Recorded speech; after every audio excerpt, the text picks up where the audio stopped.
안녕하십니까, 신주기 목사입니다. 신주기 목사와 함께하는 잠언 묵상, 오늘 118강이 되겠습니다. 오늘 우리에게 주시는 말씀은 잠언 19장 16절에서 18절 말씀입니다. 계명을 지키는 자는 자기 영혼을 지키거니와 자기 행실을 삼가지 아니하는 자는 죽으리라. 가난한 자를 불쌍히 여기는 것은 여호와께 구워 드리는 것이니 그의 선행을 그에게 갚아 주시리라. 내가 네 아들에게 희망이 있은즉 그를 징계하되 죽일 마음은 두지 말지니라. 여러분, 이 말씀을 하나님을 빚쟁이로 만드는 길이라고 하는 그런 제목으로 함께 말씀의 은혜를 받고자 합니다. 여러분, 먼저 본문을 이해하지요. 본문을 이해한다면은 여러분 16절 이렇게 16절은 계명 준수에 대한 그런 교훈입니다. 계명을 지키는 자는 자기 영혼을 지키거니와 자기 행실을 삼가지 않은 자는 죽으리라, 그렇게 말씀하시죠. 이런 본문에서 계명은 반드시 구약 성경의 율법만을 의미하는 것이 아니라 지혜의 계명과 규범까지 포함되는 것입니다. 여러분, 계명을 지키면 목숨을 지키게 된다.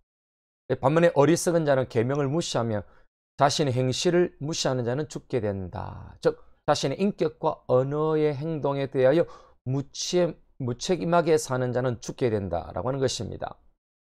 물론 이런 사람들에게는 미래가 없는 것이죠.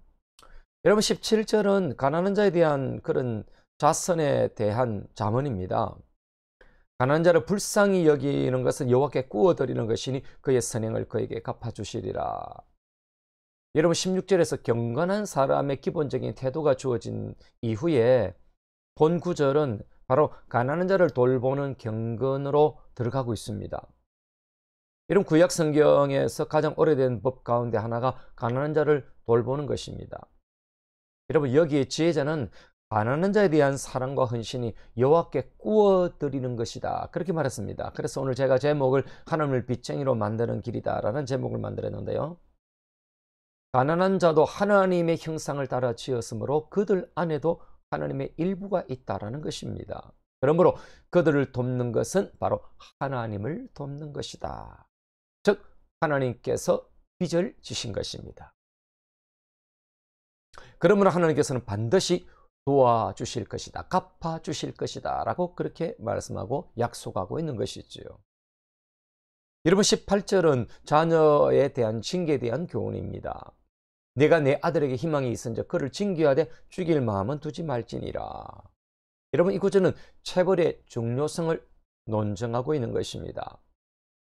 여러분, 여기에는 패역하고 사악한 성향을 가지며 엄하게 다루지 않고서는 도저히 고칠 가망성이 없는 그런 나쁜 성향이 엿보이는 자녀들에 대해서는 어리석게도 가만 내버려 둘 일이 없도록 하라고 부모에게 주의를 환기시키고 있습니다. 여러분, 따라서 희망이 있다고 생각하면 때려서라도 사람을 만들라라고 하는 그런 의미의 메시지가 되겠습니다. 그러나 죽일 마음을 가져서는 안 된다라고 신체적 징계의 한계선을 분명하게 명확하게 그어주고 있지요. 자, 이 말씀으로 세 가지로 한번 적용을 해봅니다. 첫째는 자신의 영혼을 지키자라고 하는 것입니다. 여러분, 여기서 지킨다라고 하는 용어는 제2적 성전, 성전을 지키는 그런 의미를 갖고 있습니다. 우리 몸은 성령님이 거하는 전 아니겠습니까? 즉, 성전이지요. 그러니 내 영혼을 지킨다라고 하는 것은 거룩한 성전을 지키듯이 최선을 다해야 하는 거룩한 일인 것이죠. 여러분, 그것은 계명을 지키는 것과 관련이 있습니다. 성령님이 거하시는 내 영혼의 깊은 곳을 지키기 위해서는 계명을 지켜야만 하는 것입니다. 즉, 주님의 말씀에 귀 기울이며 말씀을 묵상하며 지혜자들을 통해서 주시는 귀중한 메시지들을 내 영혼과 생명을 지키는 것으로 삼아야 합니다. 그런 말씀을 무시하고 멸시하는 자는 죽게 될 것이다 라고 말씀하시지요.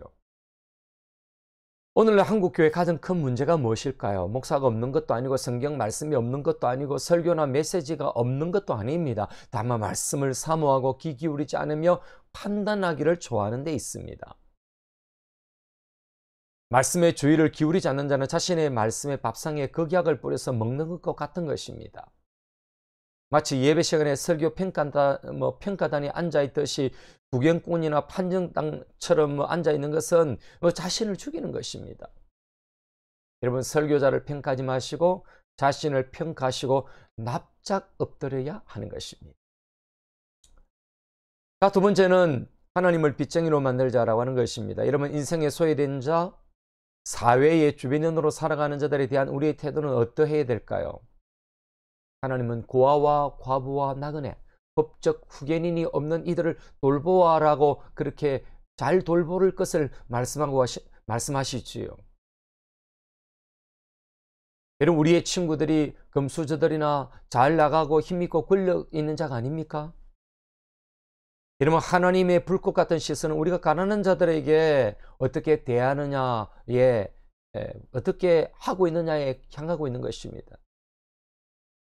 만약에 우리가 긍휼을 베풀고 불쌍히 여긴다면 하나님 자신이 그 사랑을 받은 것처럼 어찌할 줄 모르시며 언젠가는 반드시 갚아주시겠다는 다짐을 하시고 저축을 하고 계시는 것입니다. 만약에 아직도 우리 주님의 긍휼이 도착하지 않았다면 분명히 내게 가장 귀중한 그때가 오면 하나님의 긍휼을 경험하게 될 것입니다.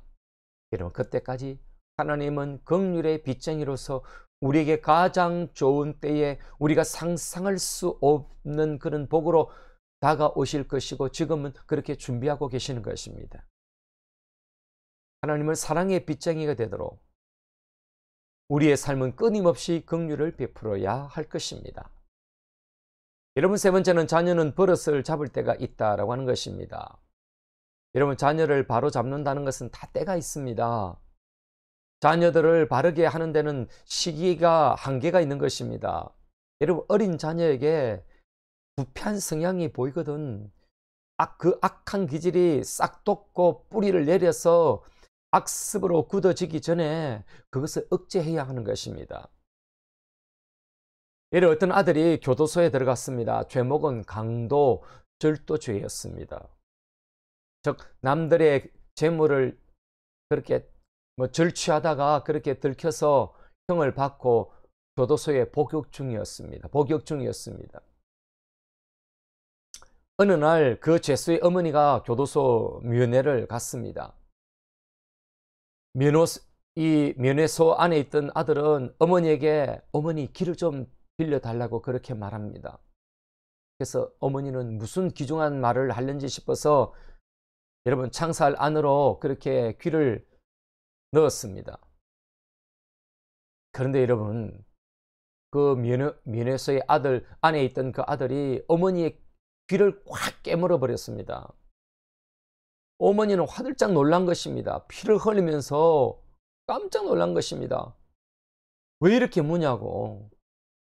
여러분, 그랬던 이유가 무엇일까요? 그 아들이 초등학교 시절에 학교 때마다 친구들의 그 연필이며 학용품을 막 여러분 두드려 패가지고 훔쳐서 그렇게 학교하면서 어머니에게는 길에서 주웠다고 그러고 그렇게 길에서 주웠다고 매일같이 거짓말을 한 것입니다. 물론 그때 어머니는 그 아들이 뻔히 거짓말하는 것인 줄 알면서도 속아준 것입니다.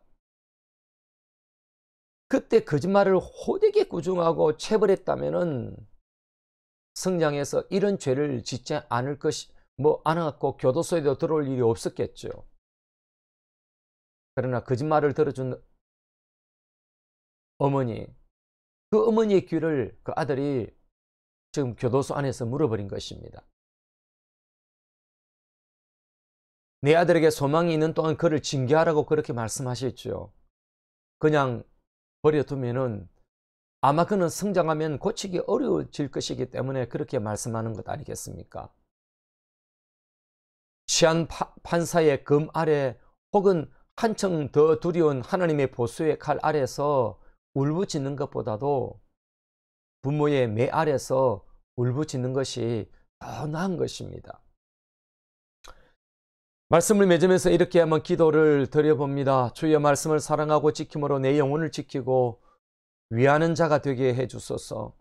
가난하고 사회의 약자로 살아가는 자들에게 긍휼을 흘려보내게 하사 우리 또한 긍휼이 필요할 때에 하나님으로부터 긍휼을 입게 하소서. 어린 자녀들의 말씀과 훈계로 잘 양육하고 가꿀 수 있도록 지혜를 주소서. 아멘. 여러분, 한 주간에 여러분의 삶이 가정 안팎에서 하나님을 영화롭게 하는, 정말 하나님을 빚쟁이로 몰아서 하나님께서 감동을 받으시고 어느 날 그 긍휼의 보따리를 안고 우리에게 찾아오도록 매일 매 순간을 선을 쌓으시고 의를 행하시고 공의로운 삶이 되시기를 주님의 이름으로 축복합니다. 감사합니다.